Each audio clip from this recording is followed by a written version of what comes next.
رسول اللہ صلی اللہ علیہ وآلہ وسلم نزول قرآن کے وقت بہت سختی محسوس فرمایا کرتے تھے، اور اس کی علامتوں میں سے ایک یہ تھی کہ یاد کرنے کے لیے آپ اپنے ہونٹوں کو ہلاتے تھے۔ ابن عباس رضی اللہ تعالیٰ عنہ نے کہا، میں اپنے ہونٹوں کو ہلاتا ہوں جس طرح آپ ہلاتے تھے۔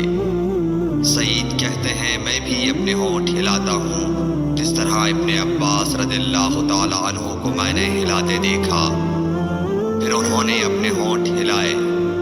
ابن عباس رضی اللہ تعالیٰ عنہ نے کہا، پھر یہ آیت اتری کہ اے محمد، قرآن کو جلد جلد یاد کرنے کے لیے اپنی زبان نہ ہلاؤ، اس کا جمع کر دینا اور پڑھا دینا ہمارا ذمہ ہے۔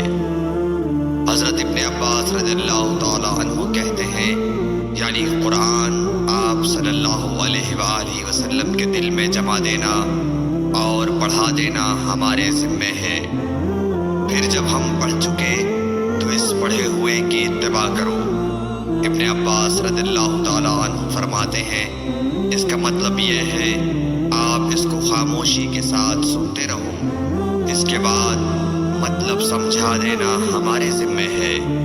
پھر یقیناً یہ ہماری ذمہ داری ہے کہ آپ اس کو پڑھو، یعنی اس کو محفوظ کر سکو۔ چنانچہ اس کے بعد جب آپ کے پاس حضرت جبرائیل علیہ السلام وحی لے کر آتے تو آپ توجہ سے سنتے۔